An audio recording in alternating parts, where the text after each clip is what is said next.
Boa noite, Zé Tricolor. Quem fala é o Igor. Esse aqui é mais um vídeo para o canal Frupedia. Sejam todos bem-vindos. Então, mais uma vitória muito importante, né, diante do Bragantino, 2-1 em Volta Redonda, no Roldão de Oliveira. Era um jogo difícil, né, porque a gente sabe que o adversário tem certa qualidade, fez uma boa temporada passada, e era um time que tinha um ataque interessante, com boas peças, que já tem um técnico que está há um bom tempo já treinando o time, então você está enfrentando um adversário que não era adversário simples. Né? E a gente está jogando em Volta Redonda, né? Não um estádio que a gente está acostumado a sempre atuar. Né? Foi o quarto jogo do Fluminense no ano lá, né? Em 7, quase 8 meses, então a quantidade de jogos é mínima, o campo é menor. Né? O Fluminense está acostumado a jogar no Maracanã, está acostumado a jogar com o público, né? Mas o Fluminense superou a ausência do Maracanã, né? Porque já é o quarto jogo seguido que ele atua fora da cidade do Rio de Janeiro, né? Então, novamente você chega e vence mais uma partida, é, ganha de um adversário difícil, que vem de 3 vitórias seguidas também, né? E o primordial é que o padrão continua, né? A forma de atuar continua e o caminho está sendo feito da melhor maneira, né? Eu coloquei algumas anotações aqui, né? Para a gente também papear não só do jogo, mas também do primeiro e do segundo turno, porque o Fluminense terminou no primeiro turno com 34 pontos, é uma pontuação extremamente alta. E não só por ser alta, né? Porque assim, se a gente for olhar, nós perdemos 4 rodadas com o Abel, né? Nós perdemos não, o Abel era o técnico do Fluminense, né? E nós só tínhamos uma vitória, foi contra o Cuiabá, né? Com gol contra, né? Do Paulão. E naquele meio tempo o Fluminense estava começando essa trajetória na Copa Sul-Americana, o Fluminense estava envolvido com jogos contra o Vila Nova na Copa do Brasil, e o Abel também não tinha tempo para treinar o time, né? Então, ao mesmo tempo que a gente via que não tinha futuro com o Abel, a gente sabia também que o calendário era ruim para o time do Fluminense. Eu cheguei a falar aqui também depois que as eliminações, né, na na Sul-Americana e na Libertadores seriam boas somente para o Diniz. Né? E o Diniz não tem nada a ver com as duas eliminações. Né? Mas o Diniz teria um tempinho a mais para treinar, o Diniz teria um tempo a mais para poder colocar a sua visão de futebol para o time, e o time vem correspondendo. São 10 jogos consecutivos, né, de vencibilidade, então o Fluminense vem com uma pegada muito positiva. E não é só isso também, né? Tem mais uma situação. Eu acho que esse final de turno e esse mês de julho está sendo muito importante, principalmente para tirar aquele receio do torcedor de como seria o Fluminense sem o Luiz Henrique, né? O Luiz Henrique ele foi embora do Fluminense em 7 jogos, né? Ele se despediu contra o Botafogo e o Fluminense não perdeu mais. Eu não estou querendo dizer alguma coisa com isso, né? Porque, primeiro, já falei 300 vezes, a venda foi criminosa.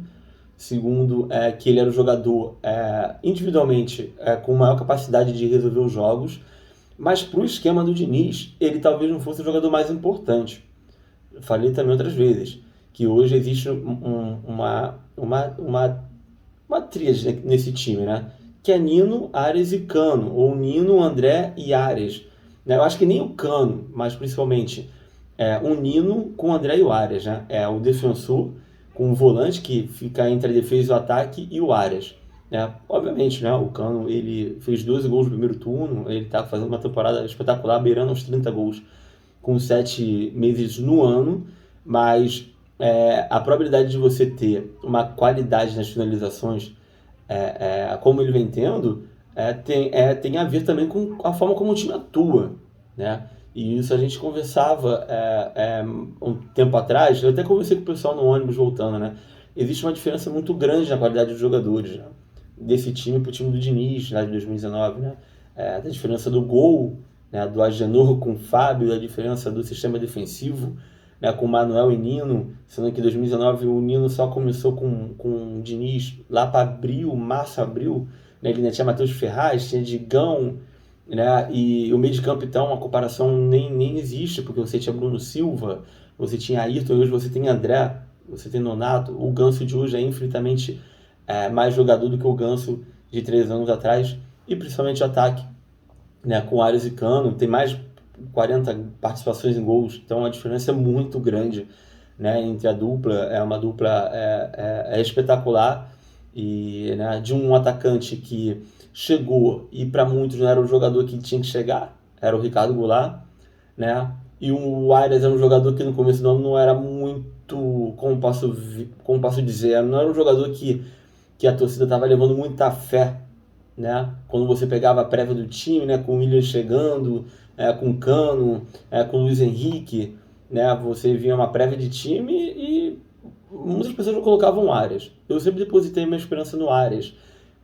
E ele começou muito bem no Fluminense, né, no ano passado, mas ele teve a questão de perder a avó dele e ele também caiu um pouco de rendimento, que é natural, né? Eu sempre tento bater na tecla de que os jogadores que vêm de fora, eles precisam ter um pouco mais de paciência, né, com eles, né, porque eles são jovens. O Arias é um jogador jovem, o Fernando Pacheco, quando chegou, era muito jovem, o Michel Araújo, muito jovem, então não é com o estalar de dedos que o jogador vai chegar e vai corresponder rapidamente. Tem jogadores que vão corresponder, né, como o Lanzini, por exemplo, e outros jogadores que passaram pelo Fluminense, e jogadores que não vão render porque é uma diferença cultural e de futebol muito grande, né?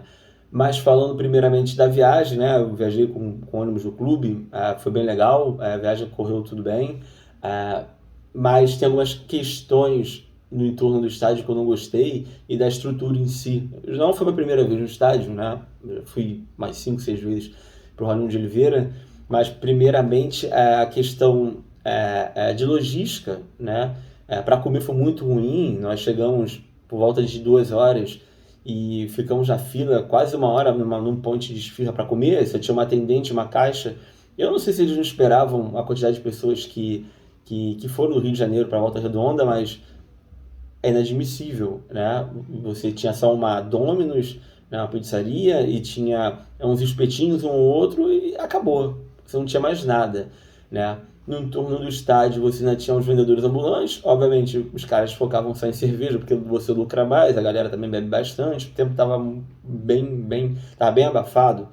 Então é uma situação que também você não pensa na galera que não bebe, mas enfim, é só um desabafo, né? E dentro do estádio, já com a partida rolando, a situação da falta de energia, eu acho isso um absurdo, né? Você chegar e ter uma partida de Série A com falta de energia. Obviamente, já tivemos em alguns jogos na Arena Independência, com o Atlético Mineiro tempos atrás, tivemos também na Arena Castelão, que é uma arena de Copa do Mundo, né? Mas você passar um segundo tempo inteiro sem luz é uma situação, né, como diz o Vilela, devastadora demais, não tem, é inadmissível, né? E eu vou contar um pouco disso durante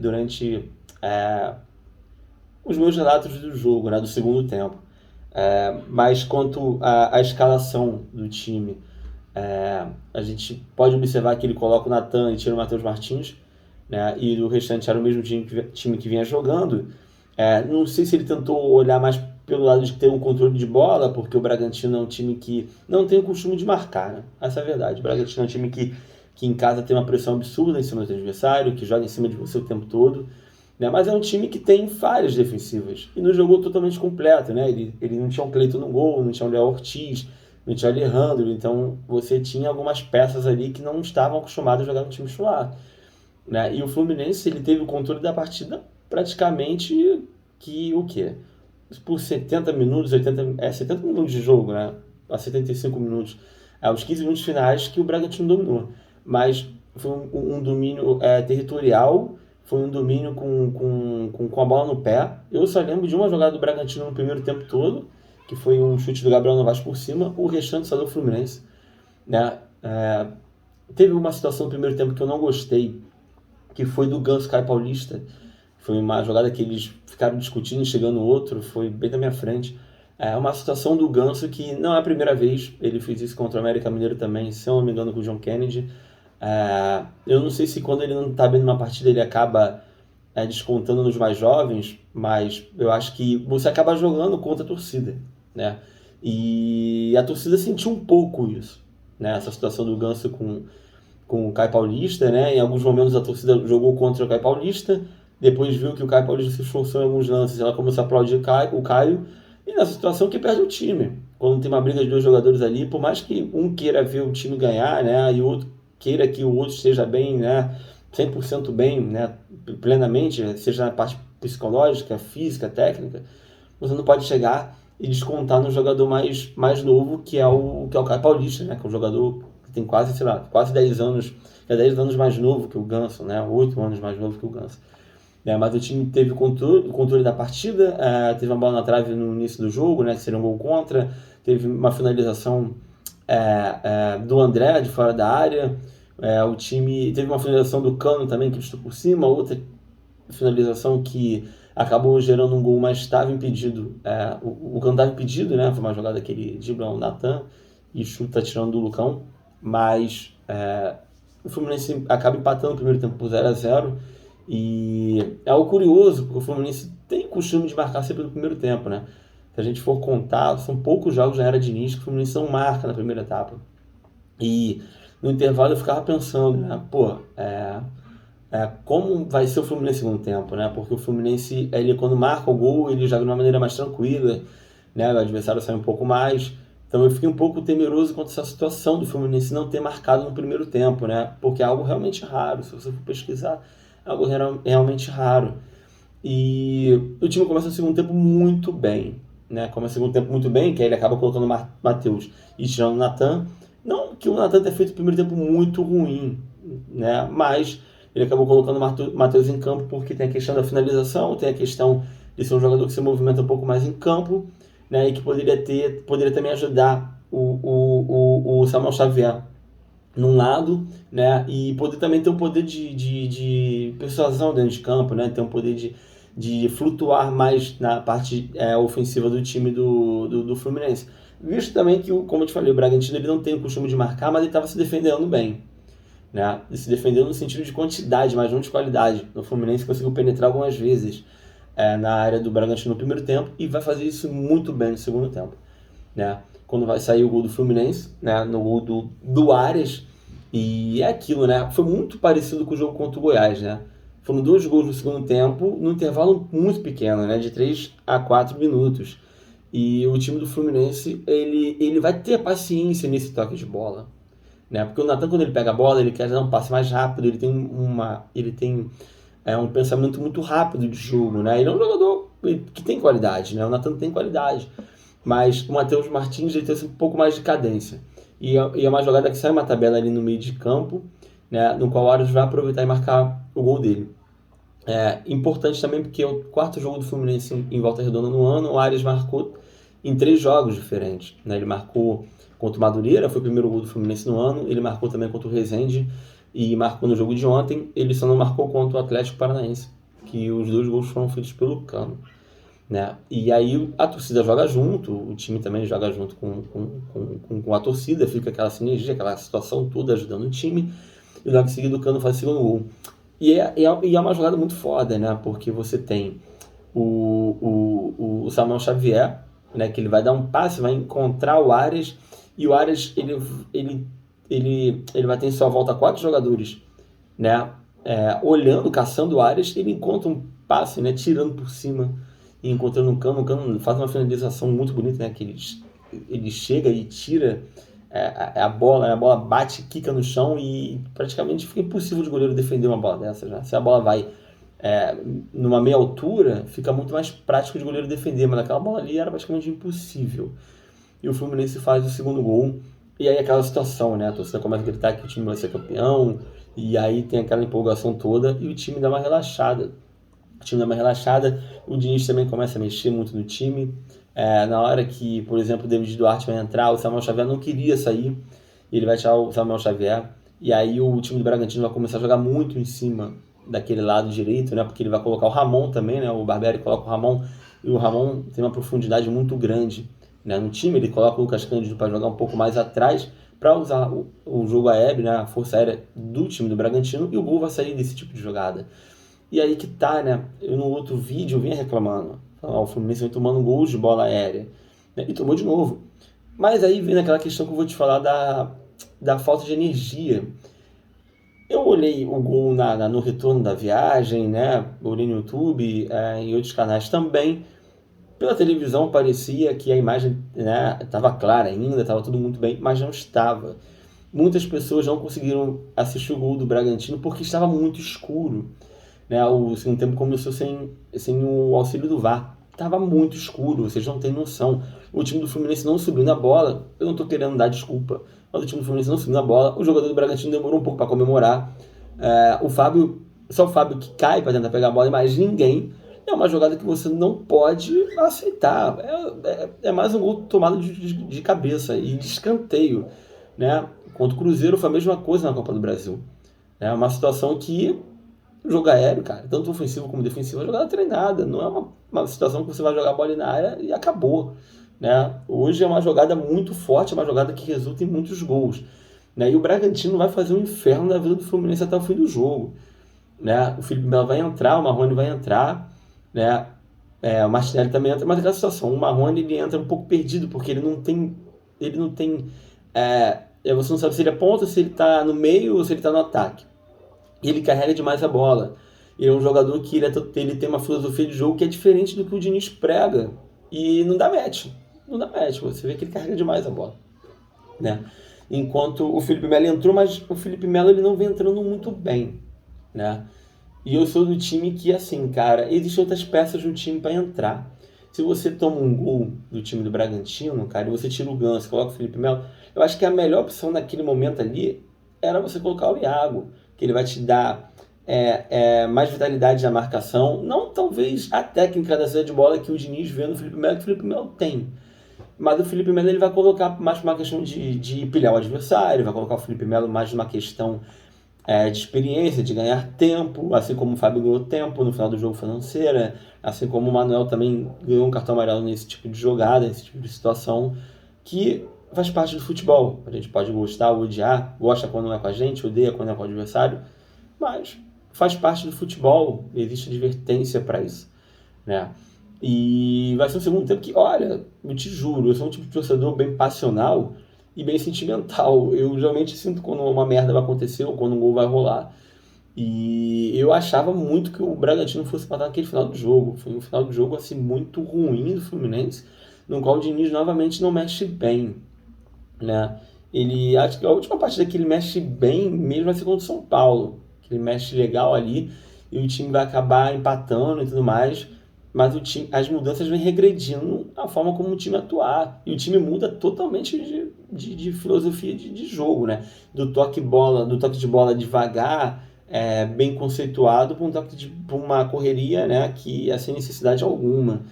Né? Mas o Fluminense acaba vencendo a partida, né? Que era o mais importante. E tem partidas que você tem que jogar bem e tem partidas que você tem que vencer.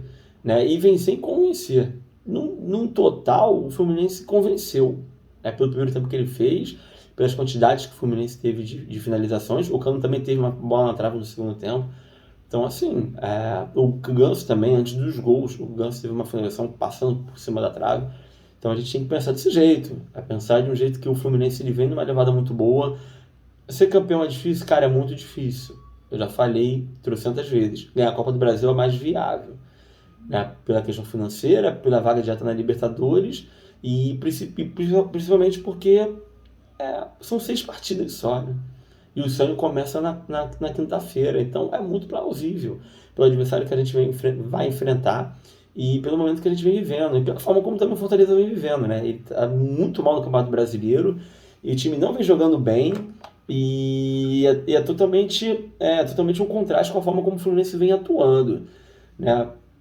Então, é uma vitória para comemorar. Eu anotei algumas situações, né? Falei do Luiz Henrique, né? Que o Fluminense, ele já tem 7 partidas sem o Luiz Henrique, o Fluminense segue de forma invicta. O Cano fez 12 gols no primeiro turno, é o maior artilheiro do Fluminense no primeiro turno, nos pontos corridos. Fiz o levantamento no Flupedia mais cedo, no qual o Fred ele foi o maior artilheiro num único turno, ele fez 19 gols. Em 2011, vale contar que o Fred ele fez 3 hat-tricks naquele segundo turno, foi contra o Figueirense, Coritiba e Grêmio, no qual ele meteu 4. Em alguns jogos naquele campeonato, o Fred não jogou porque ele estava com a seleção brasileira. Então, o número de 19 gols é assombroso para um atacante no único turno. Outra situação também que eu queria falar era do check-ins, né? Porque a prévia era de 14 mil torcedores, nós tivemos por volta de 11 mil. Assim, a maioria dos torcedores que estavam lá são do Rio de Janeiro, né? Da capital. Muitas caravanas, muitos torcedores indo de carro, um trânsito meio ruim para voltar, né, para o Rio de Janeiro, mas muitos torcedores fizeram check-ins e não foram para o jogo. Teve a questão do QR Code dinâmico, mas assim, gente, o QR Code dinâmico estava dizendo lá desde o início da semana que ia rolar essa situação. Então, alguns torcedores poderiam passar por algum tipo de problema na questão de doação do ingresso, outros não. E você, quando você é sócio e faz o check-in para pontuar no site do Fluminense, cara, e você não vai para o jogo e não está doando, você está tirando a possibilidade de um torcedor do Fluminense que é nativo ali de Volta Redonda, Resende, Barra Mansa, Penedo, né? E outros municípios, outros bairros dali, de não ir para o jogo. Então, Piraí, né, que tem muito torcedor do Fluminense. Então, assim, gente, é uma questão de falta de sensibilidade.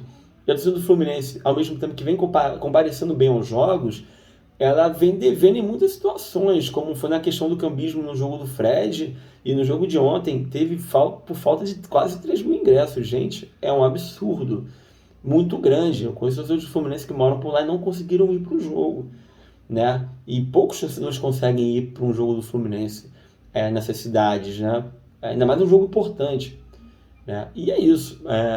Essa é uma questão de sensibilidade. A gente sabe muito bem que agora a gente tem novamente mais 2 jogos fora, né? Numa sequência já muito grande. O Fluminense vai voltar a jogar no Maracanã no dia 7, né? Que é daqui, né? Tem um domingo agora e tem no outro domingo. Então o Fluminense vai continuar numa sequência ingrata, né?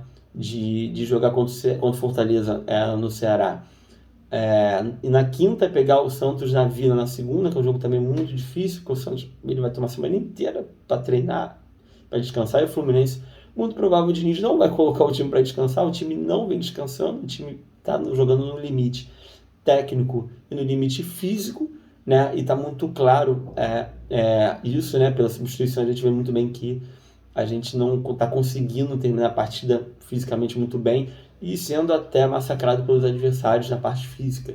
Até porque os adversários também não vêm mais atuando, no caso do time do Bragantino, por exemplo, que não tem mais campeonato nenhum para disputar, né? Falei do Matheus Martins também, que ele entrou muito bem. Também queria falar sobre a questão, né, do Matheus Martins, porque ele vai oscilar, cara. A gente tem que ter paciência com o Matheus Martins.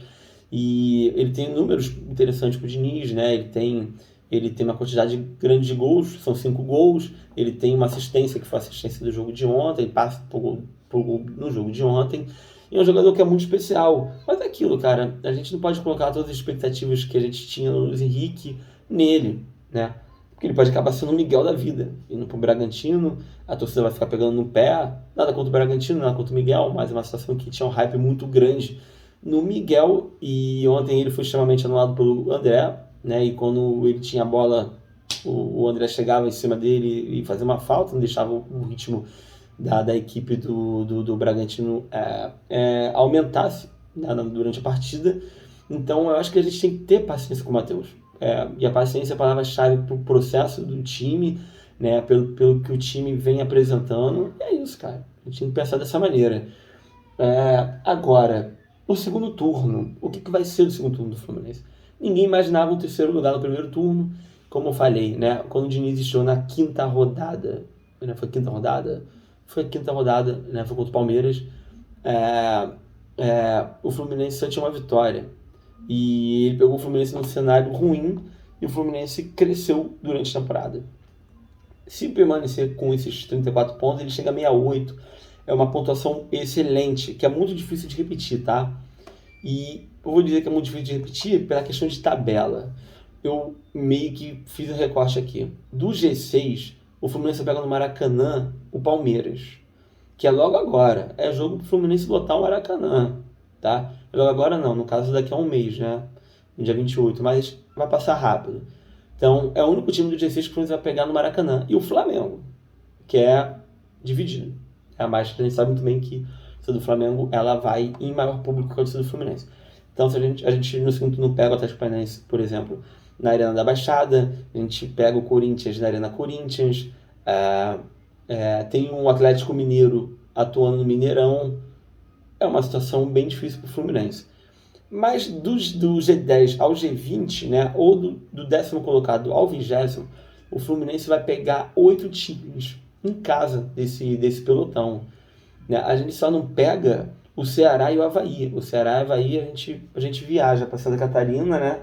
E pro estado do Ceará. Então, assim, o Fluminense, ele perdeu das 5 derrotas, das derrotas que o Fluminense teve no campeonato, 3 foram para times da zona. Então o Fluminense vai pegar a maioria desses times em casa. O Fluminense não pode sequer perder ponto para esses times. Não pode, nem deve. Né? Para a Juventude, principalmente, né, que é um time que vem sendo totalmente sendo batido pelos adversários. O Atlético Goianiense ele tem mais dificuldade, mas vem numa sequência de 5 derrotas seguidas, juntando todas as competições.